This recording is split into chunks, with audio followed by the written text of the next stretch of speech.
y'all for hopping on and for your willingness to be leaders within the region. Really, our goal tonight is to introduce you all to our Region 5 social workers as well as our social workers across Michigan. Our board is made up of 19 awesome social workers, 11 of those being regional representatives. Our Region 5 includes quite a host of counties, Aranac Bay, Clare, Gladwin, Gratiot, Isabella, Midland, and Saginaw. So kind of a mix of rural and urban.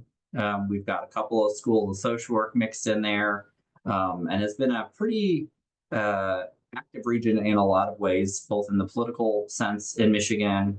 We've got a couple of elected social workers who are in Region 5, and just some really great stuff coming out of that part of the state. Tonight, we've got 3 of our candidates who are joining us, and they're going to introduce themselves. Our 4th candidate, Hollie Nash, was not able to be here tonight live, but she did send over her responses to some questions. So we'll go ahead and as we go through a couple of preset questions, I'll go ahead and read Hollie's answers to that. But I'd like to go around first and have you all introduce yourself. And could you tell us a little bit about your current work in social work? And I'm just going to go through folks in alphabetical order. So Chris, I'll start with you. Right. Thank you. It's kind of exciting to have something like this set up with having as many candidates as we do for the region. I know last time when I ran and got elected, I was the only one. And I think I told the board that very first meeting that my goal for the next time is to have more people running, and now we have 4 people, and so that's really exciting, and just to see the engagement. But to actually answer Dwayne's question, my name's Chris Fike. I have been the Region 5 representative for the last 3 years on the board for NASW-Michigan.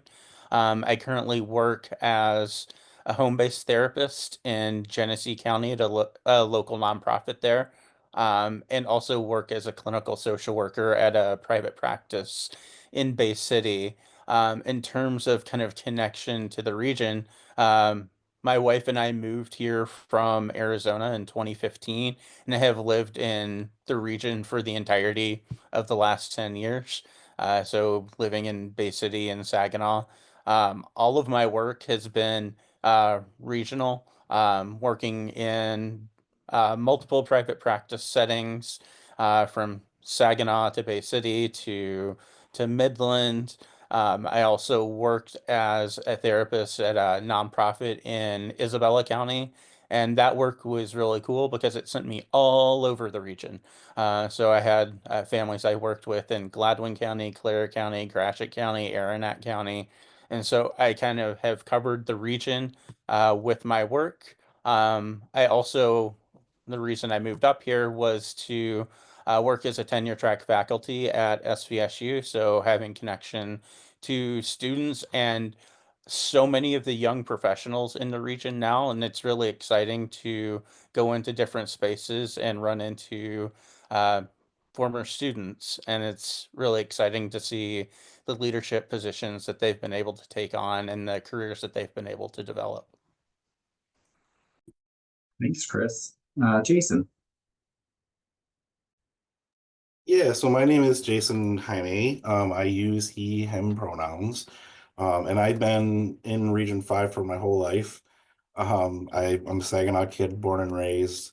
I have 20 years experience, clinical experience working in Region 5 and in the field. I graduated from SVSU with my BSW in 2004, so quite a while ago. And have been, for the most part since then, have been in community mental health. So I've worked both in Bay and Aranac and in Saginaw, and just kind of with those roles, in supervision and working on committees and different initiatives and trainings have really kind of built up a professional network across the region. And then a lot of the coworkers that I've worked with have sort of spread out across the state in different roles. And so I have connections not only locally with Region 5, but also at the state level and across the state as well. Right now, I'm the practicum education coordinator for the master's program at SVSU. So, and I do definitely miss direct practice with families and people in the community. I really do love my role here at SVSU. Get to teach in the undergraduate program and the graduate program. I also have direct, connections to all of the new social workers who are coming out of this region. So, in a couple of weeks here, we're getting ready to graduate close to 90 MSW students. At the same time as we're bringing on 50 to 60 new MSW students. And so just, in the matter of a month, having a direct connection to close to 140 new social workers, I think is enjoyable. It means I get to meet all the social workers in the region pretty much. Um, and so, yeah, I think I have a lot of connections across Region 5 and have been in this role for close to 3 years now. And so it just sort of seems like a natural extension of what I do, just given my connections in the region. Thanks, Jason. And Morgan. Hi, everyone. I'm Moregan LaMarr. Just like Jason, I've not born in Region 5, but I've lived here my whole life, Bay City and Saginaw area. I currently work in Saginaw at a private practice. I'm the clinical director. I'm over our adult children therapy program, and I'm also over our substance use program. So with that, I'm been contracted with community mental health programs, and I've worked for community mental health for the past 10 years. So a lot of my experiences with that. So I've built a pretty good network with individuals who are still within that system and throughout. I also work at Saginaw Valley as a adjunct faculty. So I teach in the bachelor's program of social work, and I just started recently teaching in the master's program, which has been pretty exciting. Um, I wanted to join this group, just like Jason said, it felt like a natural extension of what I do. Um, Being an adjunct faculty, but also having students at our private practice. I'm their clinical director of their internships. So I'm really involved with the students and helping them navigate the next steps, kind of being that mentorship. I also recently became certified in EMDR and DBT. So I run those groups and provide that leadership within our agency. So excited to be here. And are doing some really great work in the region. And then, like I mentioned, our fourth candidate is not here, but I'm going to just read Hollie's statement. Let me just do a quick screen share so y'all can see Hollie really quick. All right, so Hollie Nash is currently employed as a school-based clinical supervisor for Clare and Gladwin County Schools. In this role, she's employed by Community Mental Health in partnership with the Clare Gladwin RISA, and oversees and support all the mental health professionals in Clare and Gladwin County schools. Hollie also teaches BSW and MSW courses, as well as operates her own private practice. A lot of connections amongst folks in this space, in teaching and in the clinical space. Hollie's connections to run Region 5 run deep, as she was born and raised in Harrison and has been passionate about serving the community that has raised me. She truly believes it takes a village, and I'm living proof of that. So that is Hollie's kind of first answer, and we'll just stop sharing, and we'll go on to our next question, which will be read by Kaylin. All right. So the next question is, can you touch on what made you interested in the NASW-Michigan Region 5 position? And we'll go back to you, Chris. Great. Thank you. I think it's similar to the first time that I ran, that I'm really interested in building the social work community in the region. I love getting to know more people, more social workers in the region, and then really also just looking to increase my own capacity to support social workers in the region, from hearing their stories, having them share their experiences at some of our meetups, and just getting perspectives of what is happening in the region, kind of outside of my little bubble. And so I think one of the things that I really want to continue doing is to host different community building opportunities. I was really fortunate this term to be able to have an event in every single one of the region's counties, which was super fun. Like we had coffee with social workers, we had cider mill meetups, and so it really got me out into the community more, getting to know some of the local resources, some of the local people that are working in these spaces. And it was really cool just to be able to start to see that engagement tick up and to see the increase in participation and the increase in engagement. I also want to continue to provide opportunities to facilitate and coordinate ongoing learning opportunities and CEs for social workers in the region. Over the last 3 years, I feel like I've been really fortunate in being able to coordinate. I think I counted over 20 CE opportunities within the last couple of years, both in person and virtual events. Again, my goal is to have like ongoing monthly CE opportunities, which I've been able to just kind of start to facilitate through the Decolonizing Social Work Book Club, which happens once a month, and also reaching out to and working with different organizations and collaborating on different presentations and different CE opportunities has been really cool and kind of expanded my reach and expanded me outside of my normal little bubble and comfort zone. I also see this as an opportunity to serve as a resource for social workers in the community and kind of be that liaison between social workers in the region and what's happening with NASW-Michigan and kind of being that bridge for them.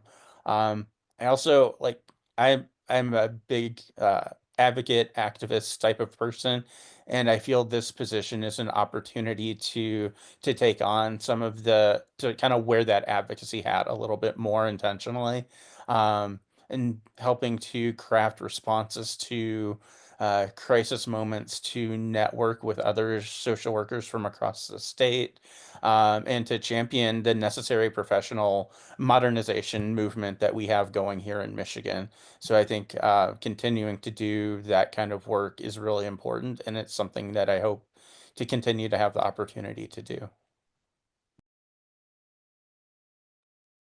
Thank you, Chris. Jason? Yeah, thank you, Kaylin. So, a lot of, I would say, what made me interested is similar to what Chris said, just kind of being a resource and being an advocate and kind of being that bridge between the local region and this and what's going on with the state. But I would also say too that, just I'm sure everybody knows like the current political climate and sort of the daily attacks that we have that we're dealing with. At the heart of kind of what this profession stands for, is just kind of caused me to throw my hat in the ring. I feel like it's a great opportunity, kind of going back to what one of the things that Hollie said or that Hollie had mentioned was that she believes it takes a village. I really do believe that as well, and strength in numbers and community. And I feel like this is just a really good opportunity to kind of step up and build and grow our community so that we can have more of a greater impact and more of a greater influence on what's going on with our region and our profession. Thank you. And Morgan? Thank you. So what made me interested in this position, last summer I had applied for one of the leadership positions that I didn't get, so I was a little discouraged, but I thought that I should try again because we're always promoting to advocate for yourself and to keep working towards a better goal. My goal is, just like Chris and Jason said, is really that advocacy piece, that mentorship. I feel a lot of the students that I work with when they graduate, they feel like they're on this lone island. So I really want to be that piece to help them in the region, connect them with different resources and networking opportunities, especially with the state. I think there's a struggle with when you're just focused on micro practices, thinking about outside that practice, so macro, meso, and really connecting the students to all of those different platforms. Thank you, Morgan. And Dwayne, did you want to read Hollie's response for this question? Yeah, Hollie's interested in the position. She says, mostly because I've seen the struggles that social workers in rural Michigan are facing, as well as employers trying to fill social work positions. I've seen a huge shift in many young social workers not feeling supported or understood when working in rural Michigan. The barriers and struggles are very different from other areas, and that has to be acknowledged. I would love to bring awareness and insight to our communities to attract high quality, competent social workers to not only work here, but thrive here and help lift up our communities. I think that's right on. I think our rural social workers definitely face a different sort of set of needs than our urban social workers and how they're visible and represented in spaces. As it relates to NASW, Region 5 is one of our smaller on-side regions of our membership, partially because it is a lot of rural counties, but when we think about the visibility and the opportunities for engagement, we want to make sure our rural social workers have access to content, to networking opportunities as much as folks in some of the bigger cities do. And we know that it takes some different sort of organizing to make that happen. And sometimes organizations may not have the same sort of resources to be able to support their staff in being able to do that. So yeah, some really great answers there. Okay, let me go ahead to our next question there. So kind of going off of why folks are interested in running, what are some of the goals?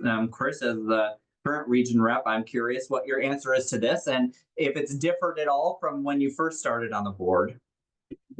Yeah, so I think it builds off of what initially drove me to run for this position. And I want to continue to have that focus and that emphasis on community building and continue to prioritize regional engagement. Like I said, like that was my biggest priority coming into the position. And so I want to continue to do that so that we have even more people run next time, so that we continue to have increased engagement and we have more participation in regional events and regional opportunities, and doing that either through in-person events like uh, morning coffee or happy hour or brown bag lunch sessions or whatever it might look like. I think just getting to know more social workers in more spaces is always a good thing because it allows us the opportunity to get more perspective, and we can bring that back to the organization and brainstorm and collaborate and do all of the work to help meet the needs of the social workers in the region more effectively.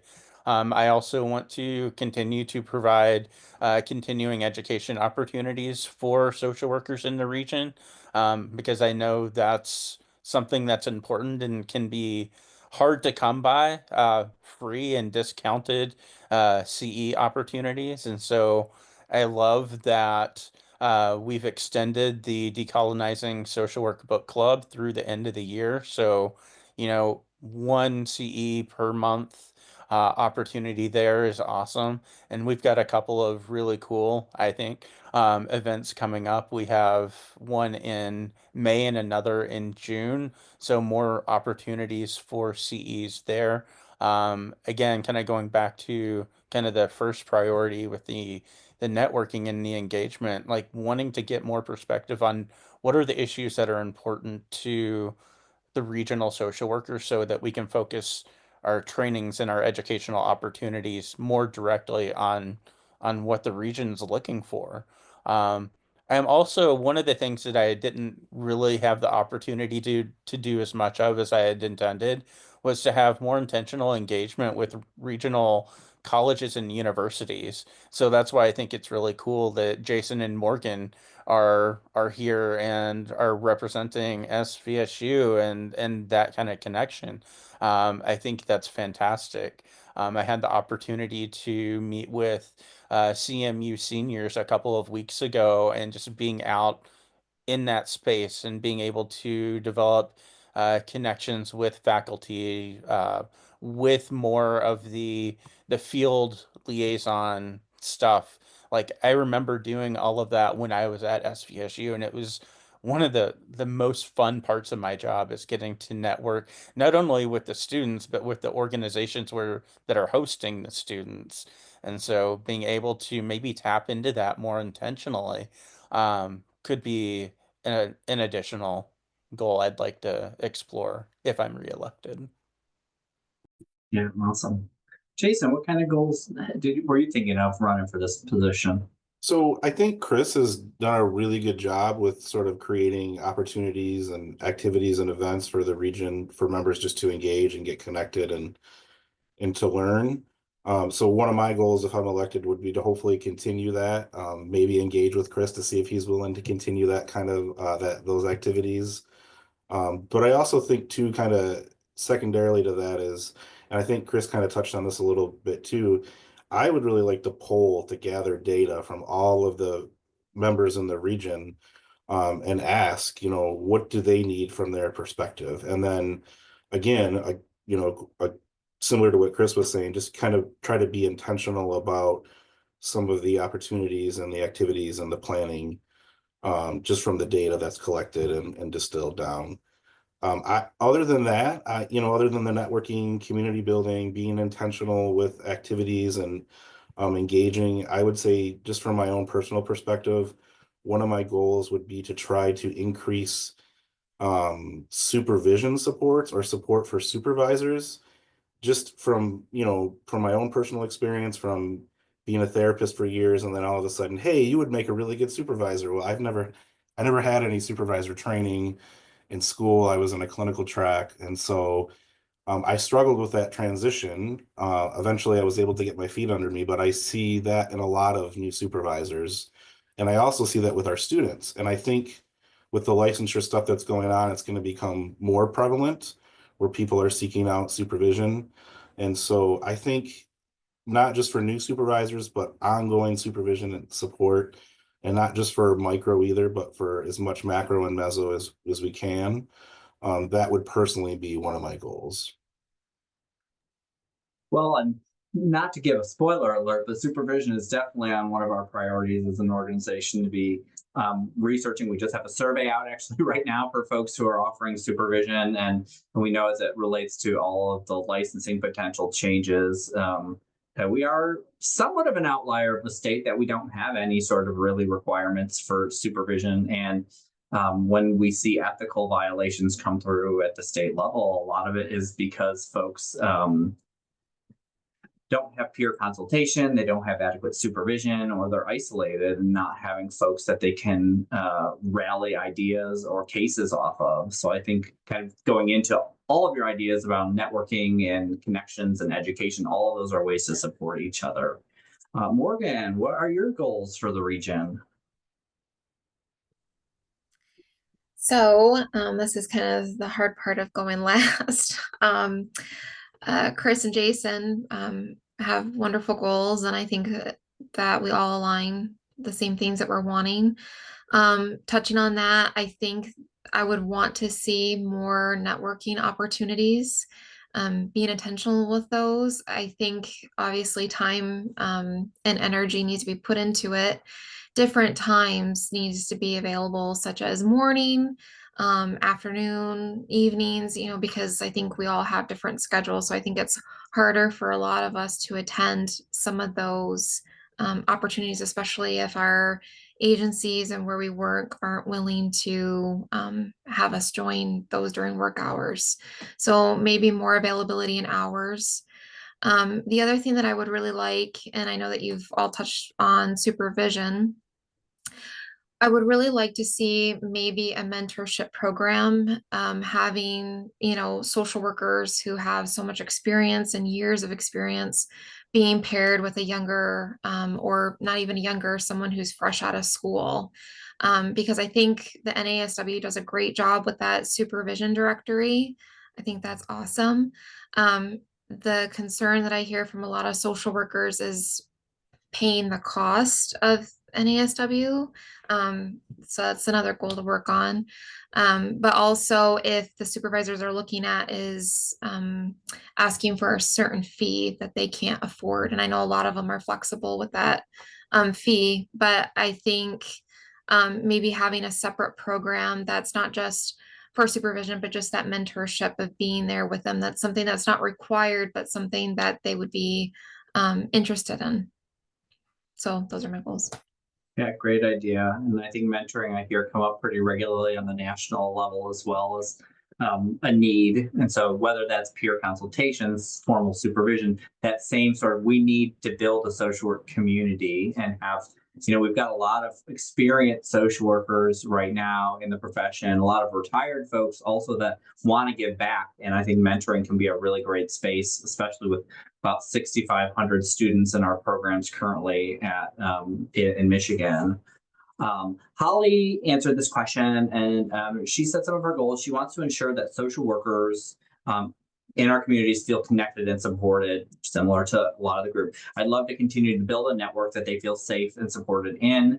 I would also love to spread awareness regarding some of the hate talk and discrimination that sadly happens in our small communities, mostly pointed at children by other children. We are seeing this extensively in the schools, and if we can get awareness and understanding of the impacts out to the community, I think this would help tremendously. And I think that's also a really good target too. And I think part of this forum is really good because this is also what we just need to do across the state. We need to hear from each other. What are we needing? What are folks experiencing in their workplaces? What are the needs in the community? And then are there opportunities for us to come together collectively and either do education or resources on that? Before we kind of move on to the next question, I definitely want to make sure we've got Jen's question in the chat, and I'll just read it as well. As a deaf person in social work in Region 5, how would you increase the outreach for deaf and hard of hearing social workers in this area versus your area, like Detroit, versus areas such as Detroit, Grand Rapids, Lansing, and Ann Arbor? I struggle with connecting with other social workers who have never or limited connections come across a deaf or hard of hearing people, especially in the supervision area and testing for the license. Chris, I saw that you had a comment in the chat, but anybody, I'd love to hear thoughts on this area. How can we build better networks to all of our social workers? Well, I think that's something that we have to be intentional about, right? Like we have to, when we're thinking about planning an event or when we're thinking about coordinating like whatever we're doing, making sure that we have resources available to attend to those needs. And I don't think that we've always done a particularly good job at that. And I think that's something that we could definitely improve upon. And like I mentioned in the comment, that's something weirdly that I was looking into earlier this week. And it's this is my nerd coming out. Like the episode of Doctor Who from this weekend featured a deaf character and using ASL and learning how to do signing and creating opportunities for social workers to learn how to do that, to have better communication with the deaf community, I think is something that we need to be more intentional about.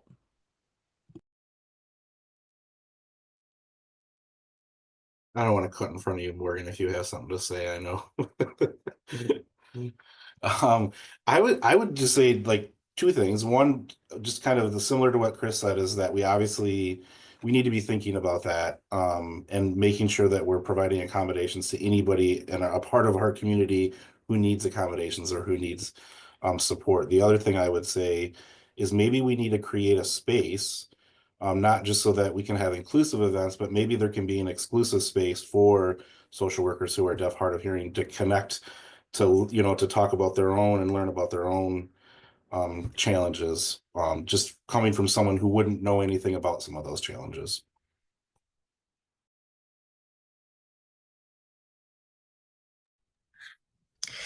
Yeah, I definitely can say that I'm privileged in that area, that I've never had to encounter that. I have had a few clients that are deaf or hard of hearing, and it's definitely, I've noticed in the practice, everyone seems to not know what to do. Like they're freaking out. Like, how do I even talk to this person?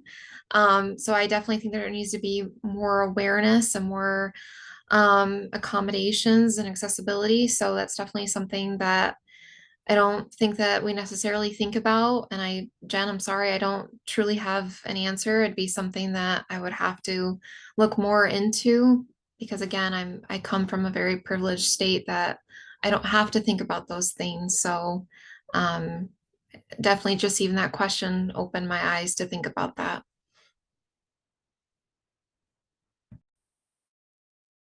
Thank you, everyone, and thanks, Jen, for that question. Morgan, you made a great point about making this a little more fair, so we're going to reverse the order for this next question. So we'll start with you. Can you expand on any other connections or interests in the region that you have that might be an asset to your role on the board? Thank you. That was not meant for me to turn the tables. No, it was a good idea. Yeah. No, I think just more of the connections. I think that the work that I do, I'm a therapist, but I also am over our case management. So what that means is I'm really in the community, working in the community of helping um, our clients and our social workers have access to different resources. And I think that what I have encountered are a lot of resources have red tape surrounding it that newer social workers may not know. They may look on a website like, oh, here's this, food pantry that's accessible. Here's the resource. And then there's 10 other things that they're needing. And then that makes them feel burnt out, lack of support. That imposter syndrome. Um, so I think my idea is since I have developed a lot of those connections, would be just to bring it all together to the group. Obviously, I'm from this region, Saginaw Bay City. I haven't had much involvement with Aranac and Gladwin, so I would love to be a part of that as well. But I think just that networking of the different resources with social workers to ensure that the resources are accessible to all of us. Thank you. Okay, Jason? So, and I've kind of already talked a little bit about this, but I think just kind of being a part of SVSU and the social work department kind of gives me like a natural access to so many different kinds of social workers in so many different settings, working with so many different populations across all the environments.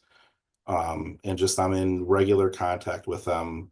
And not just the students that we have, but also the supervisors and the organizations that they're connected to. And then just in the past, having 20 years in the profession and, being coworkers with, again, so many people that have kind of spread out across the state and supervising a lot of people over the past 20 years that, again, have either stayed where they're at or have kind of gone, but just, I've had good relationships with all of those folks. And so it's just led to 20 years of connections that I think would really benefit the region, Region 5 and NASW. And I also think too, just the SVSU has a lot of resources as a venue, for technology. It could be a gathering space. And so just being here and having access to that, I think could also be a huge benefit to Region 5. Great, thank you. And Chris? Yeah, similar to what Morgan and Jason have said, I feel like a lot of my employment related connections are really useful in kind of a functional way.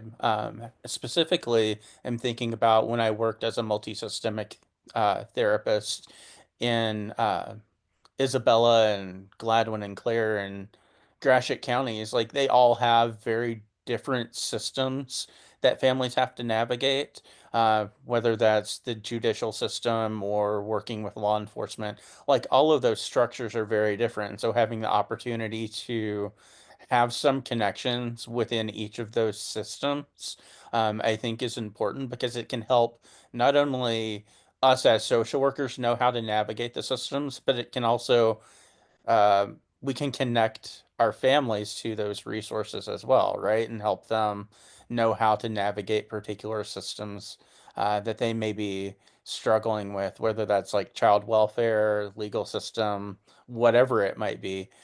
So I think that's been really fortunate. I also think I've been really fortunate to have worked with so many students when I was at SVSU and having that a really nice network of young professionals in the region. And I feel like being a little bit older, I sometimes don't have the same generational experience as they do and same generational perspective. And so having them kind of hold me accountable and hold me in check and know like no, this is really what's happening in the community. Like I think there's something really beneficial about that. And so that's been something that has been really important as I've kind of stepped back into the professional space away from kind of the higher education space. Um, I also think being on the board for the last 3 years has provided me with a lot of connections and a lot of resources that I otherwise wouldn't have had access to. And so being able to tap into those when I have questions or I don't quite know um, how to direct a member who has a question for me, I can reach out to Dwayne, I can reach out to Kaylin, and I have a personal relationship with them so that it's been something that I've been able to tap into. Also being able just to expand my connection into different community spaces. Like I think, what was it, 2 or 3 years ago, we had a table at Pride, that Great Lakes Bay Pride, and being the number of social workers that came up to me and like were excited to see NASW at Pride was so cool. And being able to just make those types of community connections has been really fortunate as well.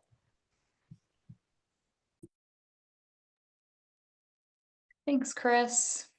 Did you have a response, Dwayne, for Hollie? Yeah, Hollie currently sits on the grants committee for our local community foundation and recently moved out of position on their board of directors. He has great opportunities. Anytime grants are involved, we love those conversations. Hollie also has led the charge through her school employment at bringing the development assets framework to Clare and Gladwin counties, which has been a huge passion of hers. And kind of transitioning into the next set of questions is what other kind of passion areas or interests that you hope to bring to your board involvement? And I'll start with Hollie's answer, then I'll go to Jason first on this one. So Hollie's really hoping to look at how we market and explain self-care as a chapter and as an association. In teaching, mentoring, and supervising young social workers and interns, she has found this to become kind of a buzz phrase and has a particular interest in the CE CERT model in order to ensure that we have job satisfaction, but are also truly taking care of ourselves from the inside out. I would say that is also aligned a lot with what our workforce committee is working on. And we have a couple of other board members actually that are kind of doing some PhD work around workforce job satisfaction and burnout. So look, great stuff there. But Jason, I'm going to ask you, what other passion areas or interests do you hope to bring or plan to bring just because of who you are onto the board? Sometimes one of my challenges is having too many passion areas. Because I have two things in mind, but also listening to Hollie's response, it's like, oh, that's a really good one too. I would say, in addition to obviously self-care, and I actually have changed now with all of the students. I don't even use self-care anymore. I say self-maintenance is what I call it with our students, just because I feel like we use self-care has been used so much that it's kind of lost its meaning for a lot of folks in our profession.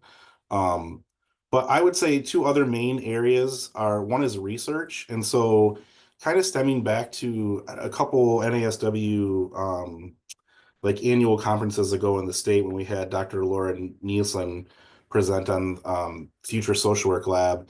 It kind of just started these wheels turning, and a light bulb came off where I started realizing that, we have all this access to university library resources and research when we're in school.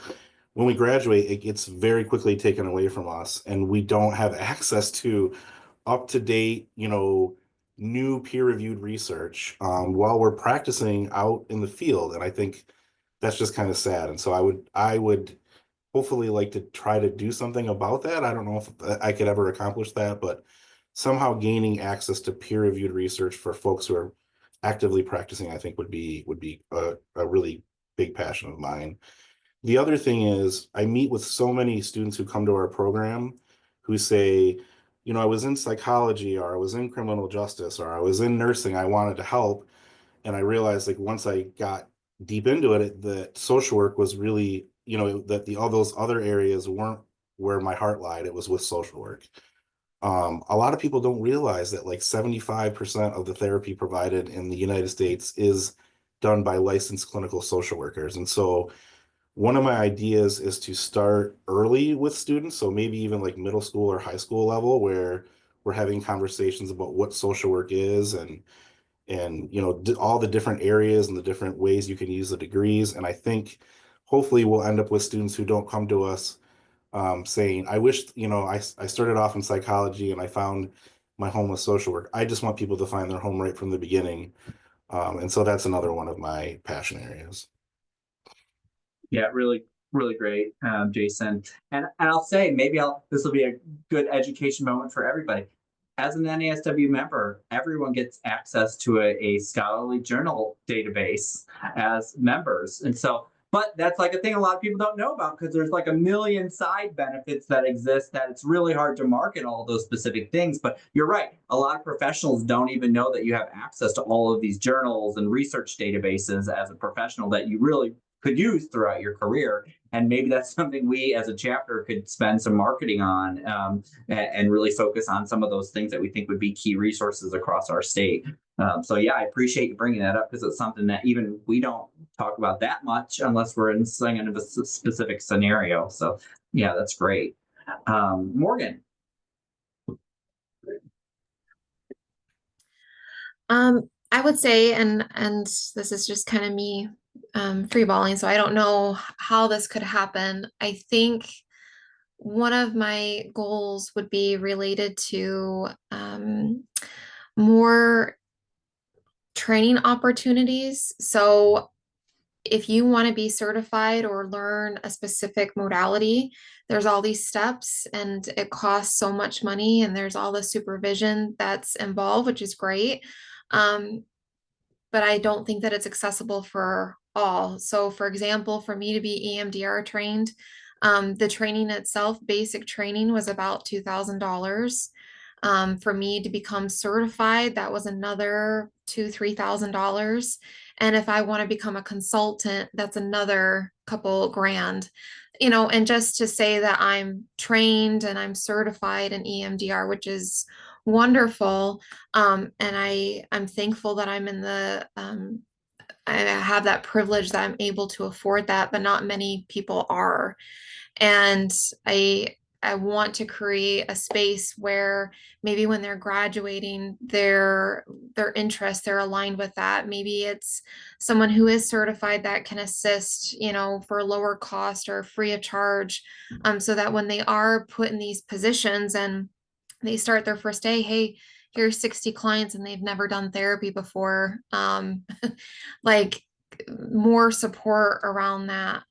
Another thing that is a dream of mine is, and this is a nationwide dream, I think, is more accessibility to mental health resources for us. I really liked Hollie's answer, therapy specifically. I personally can't afford, I just told you I could afford EMDR, but I can't afford therapy. My insurance covers so much, but after that, it's about $200 a session. So I think that a lot of us get into the field because we want to help people, but also because something has happened to us in our life. And so when we're starting to see clients, we have that transference, and we realize, oh, like we really need some more support, and it's not available to us because we can't afford it or there's not many options. So um, again, maybe that is a dream that is going to take many, many years, but it's something that I'm passionate about. I love the dream conversations. And I think going back to Jason's comment about Laura Nissen at our last conference, we have to be like big picture future thinking too. And I mean, that's a now issue. Like social workers should have access to the healthcare that pays for therapy. And like, hello, like we've done ourselves a big disservice by not advocating for that sort of stuff. But you're right, it's a barrier for folks. Yeah, Chris, what other passion areas or interests are you hoping to bring? Yeah, so one of the ways I've historically kind of described myself is as a troublemaker with credentials. And I think one of the things I think about with that is the role that social workers have or can have or should have more of in doing activist oriented work. I think especially within the context of our contemporary political mess or however you want to describe it. Um, we we need more opportunities. And so being able to explore with other social workers, what are those opportunities for engagement in like resistance type movements? Like how can we plug in the particular set of skills that we have as social workers to be effective in championing the rights of the people that we serve and of ourselves. And I think that's one of the passions that I have is being able to bring that critical perspective, bring that activist experience into spaces where we can start to at least have those discussions and identify opportunities. And if there aren't opportunities, and collaborate and create opportunities for social workers to be plugged into to bigger change movements, because I think so often social worker voices are absent from those movements when we have the knowledge, we have the skills, we have the passion and the drive to be in those spaces, but we often aren't. And so identifying what those barriers are and how do we overcome those barriers, I think is one thing that I think is particularly important and is something I'm passionate about. Another one, and maybe I'll just kind of name myself here, like super nerd. So I love any ideas related to research. Like Jason, you were talking about collecting the data. Absolutely. Absolutely. I love to read. And so like one of the ways that I've been able to kind of blend that more critical perspective and my love of reading just as an individual into opportunities is through like the Decolonizing Social Work Book Club and being able to create opportunities like that so that we can have a space for social workers who are looking to explore ways to engage in change or just looking for new reads, new ways to engage with their hobbies as well. And so I think that's how I've been able to do it. And I would love to continue to find ways to kind of integrate more of myself into my programming. I mean, that's where a lot of it comes from anyway, right?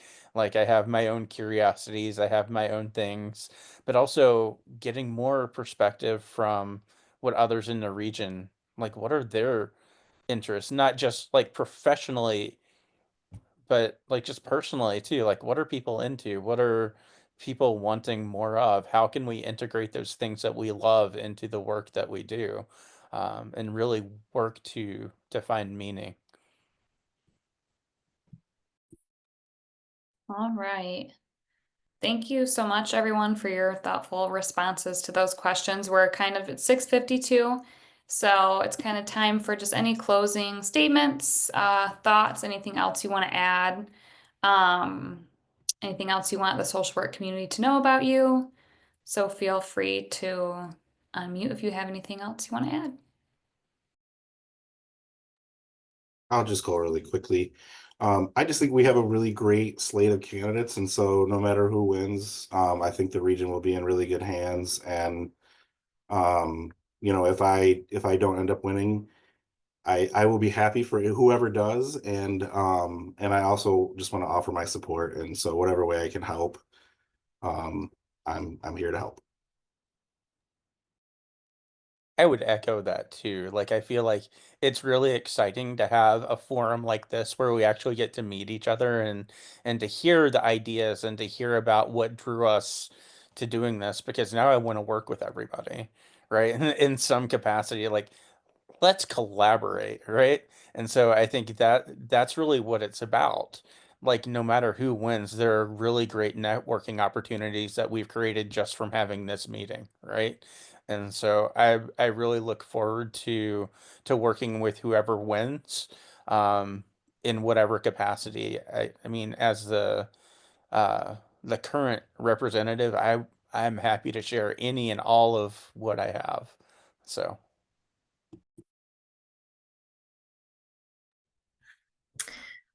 Same as Chris and Jason, I'm just excited to be here, excited to be able to have this conversation with you all and given this space. I will be happy with whoever is chosen.